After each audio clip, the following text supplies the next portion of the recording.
8:31. En plena tercera ola, como consideran muchos expertos, nos queremos parar un momento a pensar, porque muchas veces los acontecimientos nos van pisando los talones y merece la pena pararse e intentar situarse un poco. ¿En qué momento nos encontramos de la pandemia? ¿Era previsible que iba a ser este sistema de olas el que tendríamos durante los siguientes meses? ¿Qué saben ahora los expertos acerca del coronavirus que hemos aprendido durante todos estos meses? La vacuna, muchas cosas como esta es lo que le queremos preguntar a uno de los expertos, de las voces que se están alzando en muchos de los medios de comunicación para hablar sobre el coronavirus, que es José Antonio López Guerrero, profesor de microbiología de la Universidad Autónoma de Madrid. José Antonio López Guerrero, ¿qué tal? Muy buenas tardes. Hola, muy buenas tardes, encantado. Encantado de que nos acompañe unos minutos para intentar eso, ¿no?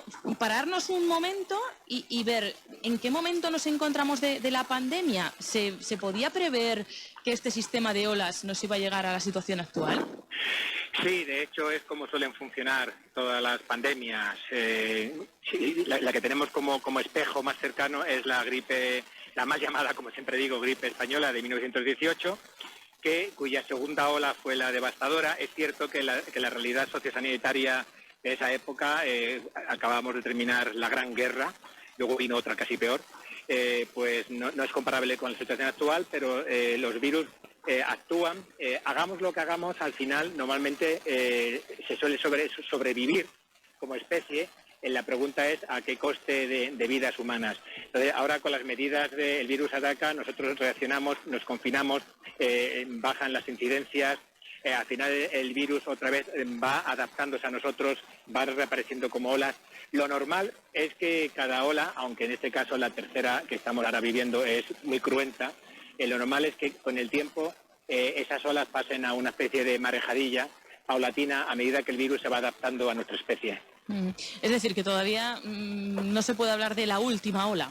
Queda mucho por delante, ¿no? No, bueno, estamos en un momento crucial y en un momento que es histórico, vamos, reconocido por la revista Science y seguramente reconocido por la Academia Sueca, que seguro que tendremos un premio Nobel en torno al hito histórico mundial humano de la vacuna.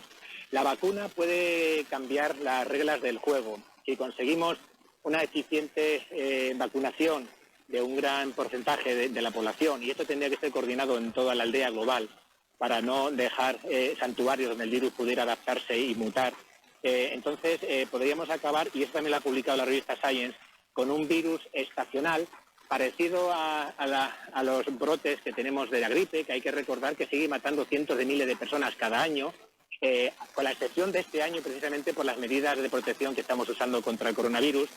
Pues acabaremos, y se supone que ya con la inmunidad de rebaño, o por lo menos con anticuerpos ya en el conjunto de la sociedad, irán infectando la población en una temprana edad y acabará siendo, como digo, seguramente, y esperemos que en el peor de los casos sea así, un virus estacional pues de un nivel, ya dicen los expertos, cercano o incluso inferior a la gripe actual. Este momento en el que nos encontramos, se compara mucho con el peor momento de la pandemia, con ese marzo, abril, mayo, cuando se pasó a ese confinamiento, etcétera, etcétera. Si lo comparamos en ese momento, en cuanto a gravedad, si se puede hablar de gravedad, de virulencia del virus, ¿cómo estamos con respecto a una visión global?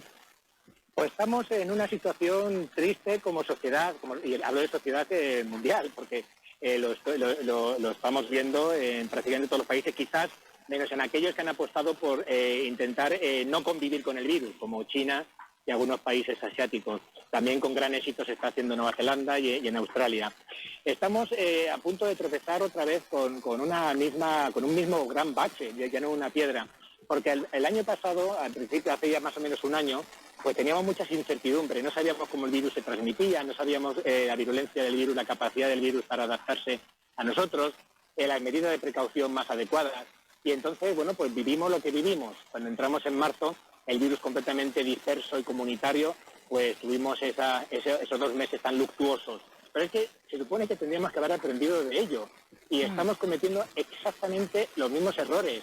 Errores de no potenciar la sanidad primaria, de no potenciar la capacidad de detección precoz del virus, tanto por rastreadores como por análisis de aguas residuales y demás, no potenciar la aplicación de Radar COVID, que era prometedora, pero se ha quedado en agua de borrajas. Y además con un agravante, y es que hay una variante, de momento la británica, y otras también peligrosas como la brasileña, que amenazan con hacerse predominantes en nuestro país, con una mayor capacidad seguramente de transmisión. Se está valorando si es más o menos agresiva. Por lo tanto, obviamente tenemos más capacidad de rastreo, tenemos más capacidad, tenemos medidas de precaución que no teníamos en marzo, pues la distancia, o eso intentamos, confinamientos, mascarilla y demás, pero siguen siendo, desde mi punto de vista, laxos, y seguimos yendo por detrás del virus. Si no hacemos medidas más drásticas, ahora ya nos va a pasar con las nuevas variantes lo que nos pasó con las antiguas variantes hace ahora más o menos un año. Ha nombrado esas nuevas cepas. Los ciudadanos de a pie no entendemos muy bien esto de las cepas. ¿Cómo funciona ahí el virus? ¿Cómo es esa mutación, si se puede llamar así? Sí, son muchas mutaciones. Los virus, la forma de existir, la forma de ser de un virus, que no es un ser vivo, es la de adaptarse, evolucionar, adaptarse a su hospedador y en un momento determinado incluso alcanzar cierto equilibrio. Y eso lo hace mediante mutaciones. No nos debe sorprender que el virus esté mutando, porque de hecho ya es una zoonosis. Nos ha pasado a los humanos desde animales. Concretamente, todo indica que fue un murciélago y de ahí supuestamente un animal que todavía no se ha identificado. Se hablaba del pangolín. Entonces el virus está mutando desde el principio. Al principio había poca gente infectada y entonces las mutaciones eran más esporádicas, pero ya tuvimos la famosa mutación D614G que se hizo hegemónica en todo el mundo.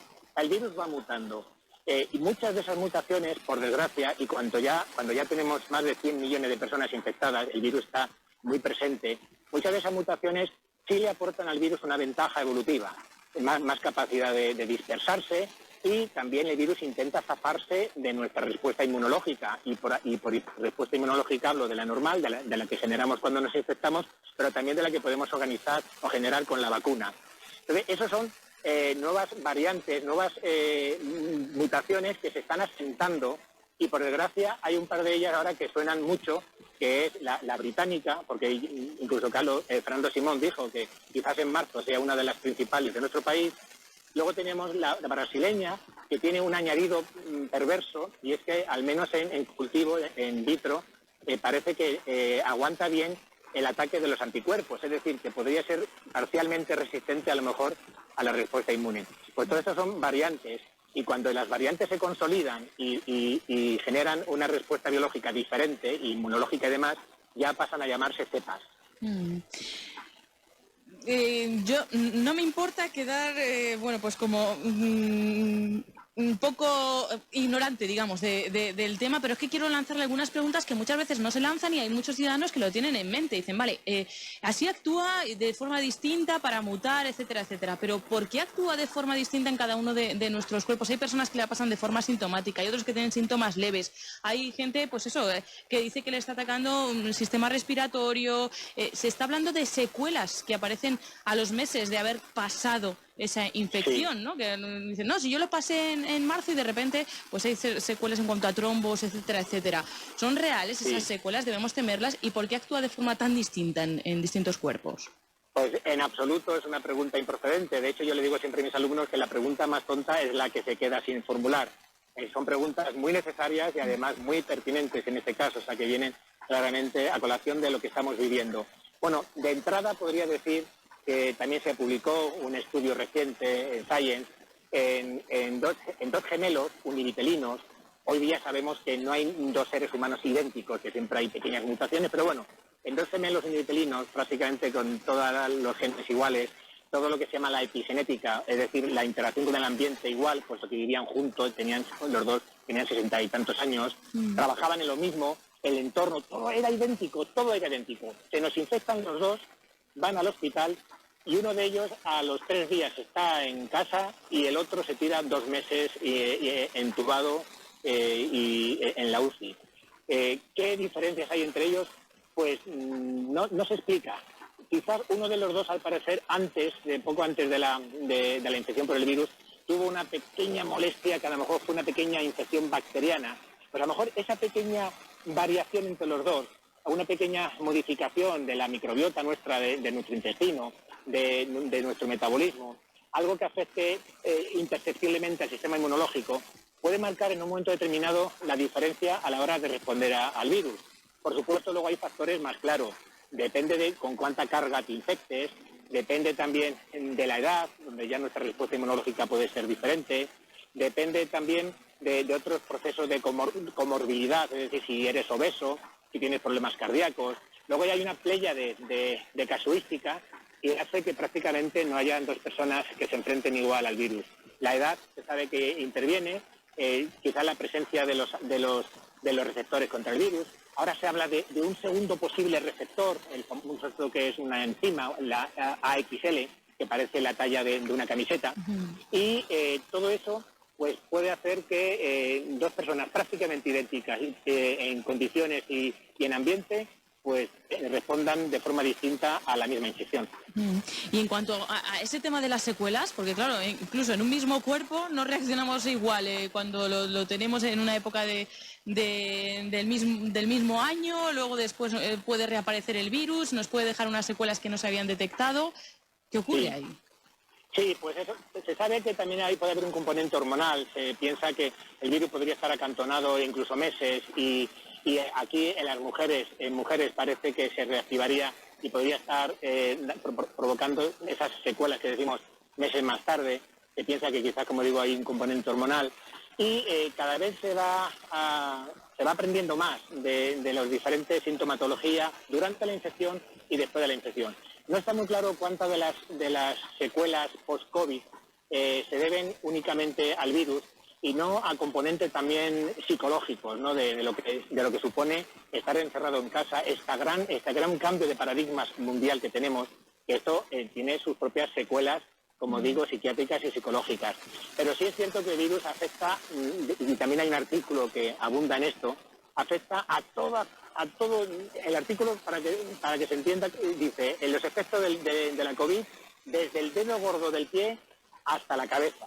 O sea, que nos afecta la circulación sanguínea, tenemos receptores del virus en muchos tejidos, aparte en cardíaco, también en tejido digestivo, en riñones. O sea, que el virus puede acantonarse y seguir secretándose, lo que no se sabe si de forma viable o no, durante meses después de la infección. Y se está estudiando que hay un síntoma que a todos ya nos resulta muy familiar, que es la anosmia, la pérdida del olfato, como uno de los síntomas que suele aparecer en gente joven y que muchas veces se queda solamente en esa sintomatología. Pero bueno, al parecer, a través de los nervios olfativos, el virus incluso podría entrar en el cerebro. Y eso explicaría una sintomatología que muchos pacientes que han superado la infección, yo tengo familiares cercanos, incluso jóvenes, comentan que tienen una especie de aturdimiento, que ya se les olvidan ciertas palabras o tienen dificultad para encontrar ciertos vocablos y tal. Todo esto está ahora mismo todavía en estudio. Sabemos mucho más, lógicamente, que hace un año, pero todavía nos queda por saber muchísimo más. Y todo lo que estamos aprendiendo de esta conversación, José Antonio López Guerrero, yo estaría charlando con él, planteándole todas esas dudas que muchas veces no sabemos a quién plantear y que quedan sobre la mesa acerca de todo esto. También en la charla que teníamos esta mañana me decía, me gustaría también tratar el tema de las aulas, ¿no? El de la docencia presencial, que muchas veces mucha gente está diciendo, claro, pero es que hacemos esas normas, luego los niños están en el colegio, etcétera, etcétera. En ese aspecto, ¿cuál es su postura? Sí, y te agradezco que saques este tema, pues porque soy profesor de universidad y yo puedo hablar un poco, en primer lugar, de lo que veo y después de lo que conozco, ¿no? Lo que veo es que realmente en las aulas, hablo de las universitarias, pero me consta que muchos compañeros que dan clase también en preuniversitarias, pues también me lo comentan así.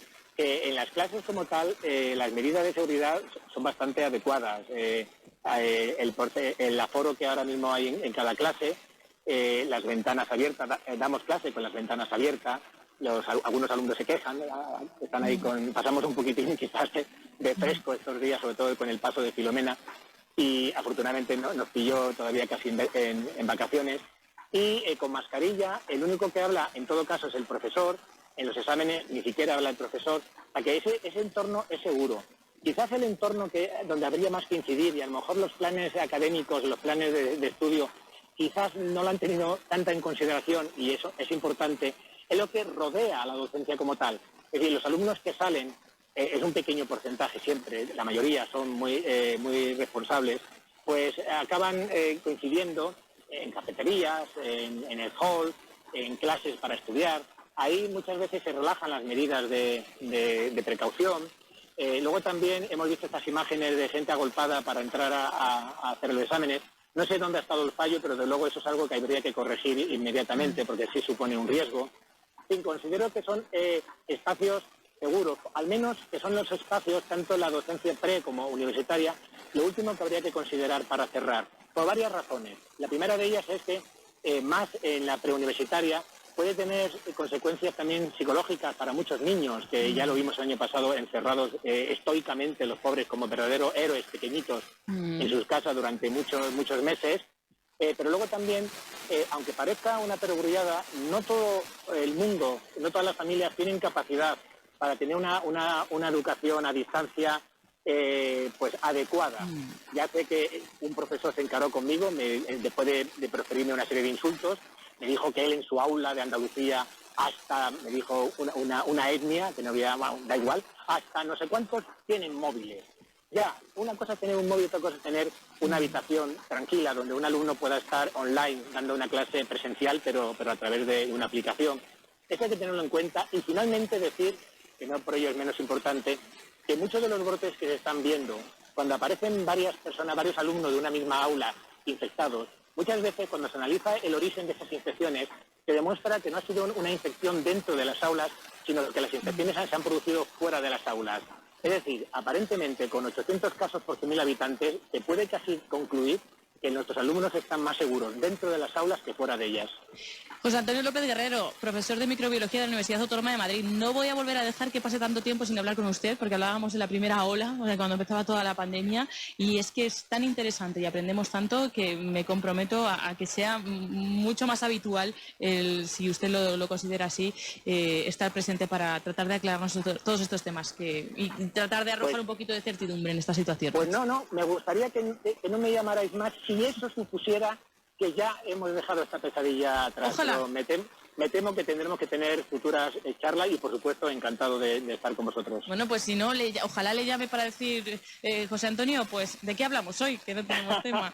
Muchísimas gracias. Gracias por estar con nosotros y hasta pronto. Un saludo. Un placer. Un saludo. Adiós.